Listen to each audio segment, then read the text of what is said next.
How many of you guys like strawberries? Do you know strawberries are endangered? It's because strawberries require bees for pollination. And these bees that pollinate our strawberries are going extinct. There are many such things that depend on forests and wildlife, which is all endangered. I work on tiger conservation. But the tiger is only a symbol of India's wildlife and natural heritage. It's the apex predator. But the tiger depends on the caterpillar as well for his survival. If the caterpillar goes extinct, slowly so will the tiger. We learned this. We all learned about the food chain and the pyramid of life and all in the 5th standard, right? In school. But somewhere along the way we forgot it, right? It's true, we forgot it. So basically, everything in nature is interconnected. Everything depends on one another, including us. We need our forests and our wildlife for our survival. I'll give you a small example. We have many wildlife sanctuaries, many national parks in India. We have 42 tiger reserves in our country, okay? A tiger reserve is a forest which is critical tiger habitat, which is perfect for tigers to live. Out of these 42 tiger reserves in India, 750 of our rivers start from these 42 forests.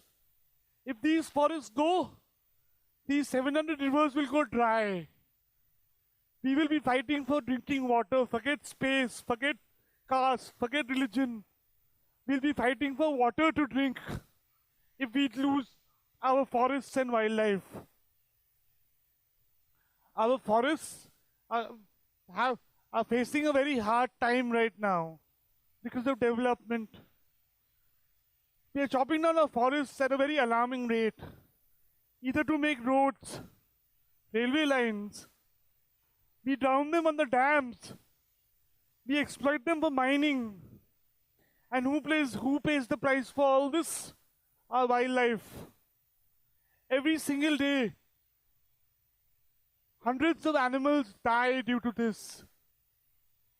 In the last couple of months alone, I live in a forest called Tadoba. I'm from Bombay, but I moved to a forest. So I live in Tadoba. And in the last couple of months, we've lost at least about 12 to 15 leopards in road accidents. Because the highway is going through the forest. The railway line is going through the forest. You must be reading in the papers, right? That elephants are killed by on railway tracks in North Bengal. Recently in Gurgaon, a leopard entered a village and was beaten to death with sticks. But how is it the leopard's fault? The village has spread into the forest. The villages have expanded. We need space to live, so we go and encroach into their land. And then when they retaliate, we kill them or we put them in a zoo. This is the plight of India's wildlife and forests. There's a forest in Madhya Pradesh called Panna, which is a tiger reserve. Panna lost 95% of its tigers to poaching. Okay? Now, the government, instead of reintroducing tigers in Panna from different states, wants to build a dam in Panna, and if this dam is built, 60% of Panna's the core zone of Panna will be drowned underwater. On one hand, the government says save tigers, but tigers require space. An adult male tiger requires anywhere between 80 to 100 square kilometers of area. A female tiger requires 20 to 30 square kilometers of area. One male tiger's territory overlaps 3 females. Tigers are very territorial. They cannot share space with another tiger.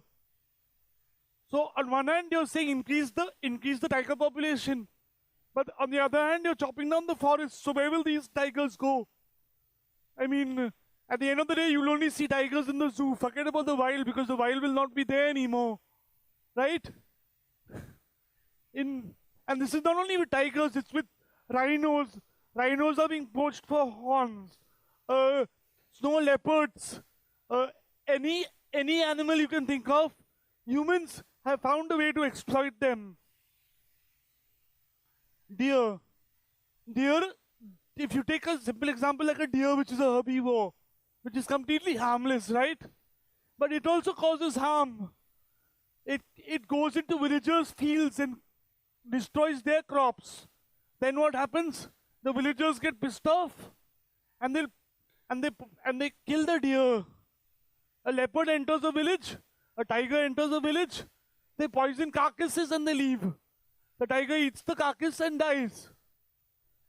I mean, is this what we're bringing a country to? India is home to so many unique varieties of wildlife which are only found in India. You have snow leopards in the north. You have tigers.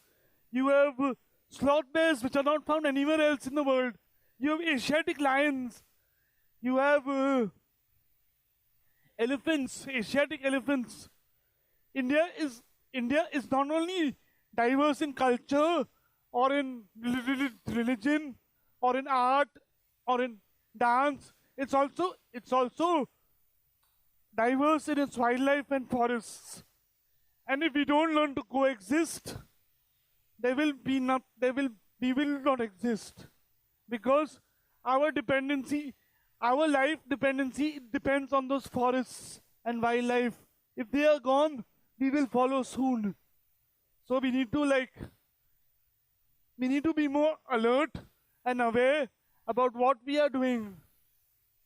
And I'll give you a few examples. Like a couple of years ago, I was in Corbett Tiger Reserve. There's a village out there called Sundar Khal. Okay? Now, this village was not originally they were not from Corbett. They were up in Garhwal region, okay?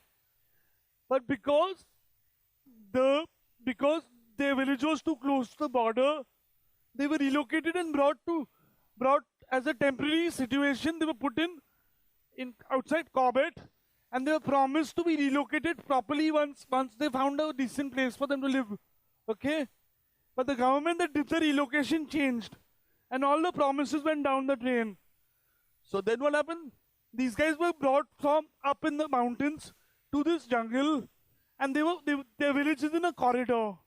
It's in an animal corridor. So elephants keep roaming through their village. In 2010, I think it was, where this tiger killed like 5 people in the village. Ultimately, the people got pissed off and they went to the forest department. And what did the forest department do? They decided to shoot the tiger. Now, how is it the tiger's fault? The tiger was going on his path that he's been going for like hundreds and millions of years. And tigers have this habit of, once they walk on one path, they will continue walking on the same path. It's called a corridor. And the worst thing is how they shot this tiger. They did not shoot it with like normal SLR rifles. They sprayed it with AK-47. They got commandos down to shoot the tiger. And then they take the dead tiger and parade it through the town, Ramnagar, as a trophy. It's not a trophy, it's a shame. Because of the government's wrong decision to bring that village from there, put them here and not relocate them somewhere else. Who paid the price? The tiger, right? If you go to Ladakh and Leh, another example, if you go to Ladakh and Leh, snow leopards kill their goats, right? So what do these guys do, the locals? They build one big pit, okay, with steep walls, and they leave one goat in there. Then the snow leopard comes in the night, it kills the goat. But then because the walls of the pit are straight down, it can't climb back up. So it's there in the morning. the villagers come with stones and all and stone the leopard to death. And now there are many examples like this that I've seen in front of my own eyes. Actually, when I confirmed this speech, a day after that, one person was killed in a village half a kilometer from my house by a tiger. Okay? And the forest department has no clue what to do because they're not trained enough. Our forest department has no wildlife vet, a permanent position for a wildlife veterinarian. They are not equipped to handle such situations. They don't even know which tigers meant the kill. Forget anything else. So yeah, right now they're confused. They're running around the place. Yesterday the tiger came out and killed four cows in one field. Still they have no clue what's happening. Today they've gone and put cages out there. These guys are smart. They're the forest department of India, right? So they should know everything, right? To catch a tiger, they've gone and put a leopard cage. A cage made to catch a leopard. They've gone and put that to catch a tiger. This is the state of wildlife and our forests in India. I mean, on one hand the government says we need to save the tiger. It's a national animal. So then make it feel like it's a national animal, right? At least have the proper qualified people to deal with it. Have the proper equipment to deal with it. I am not a scientist. I am not a doctor. But I've been working with wildlife for 8-9 years now. I know how to put a camera trap. When you put a camera trap, your camera trap is at your knee level. So you can get an image of the entire animal when it comes, right?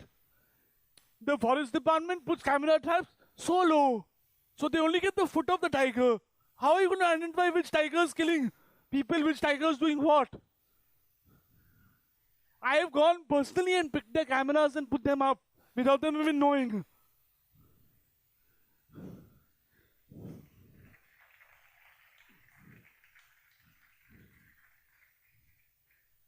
Like the village, like you people in the city, people like you and me sitting in a city cannot do anything. It's people that live around the forests, local communities. They are the ones that are affected by the tiger. They are the ones that affect the tiger. Nobody likes to go into the jungle for fun on foot. They don't have any other means of income. They go into the jungle to collect firewood because they can't afford gas cylinders. Because they have land, which they do cultivation and all, but the deer come, the wild boar come and eat up half they produce. So what do? They go into the jungle, then they get killed by wild animals. Then what happens? The tiger is called a man-eater and he's shot down or is sent to a zoo. But the tiger is only doing what he was designed to do. He's an apex predator. He knows only to kill. The point is, if you want to save India's wildlife and tigers, you need to work with local communities around forests. Uplift them so they can afford basic things in life. Like they can't even afford to fence their fields, forget their village. Tigers and leopards are walking through their village. The children in the village cannot play because they're scared that the tiger will come. It's like what we heard in storybooks when we were kids. But it's really happening. It's not a storybook anymore. Our tiger population is going up. It's like a cup. Our forest is like a cup. The more you fill it, at some time it's going to overflow, right? So right now our forests are filled with tigers. And now they're starting to overflow. So either we need to increase the size of the cup, or we need to control the population of our tigers. That's all. Thanks.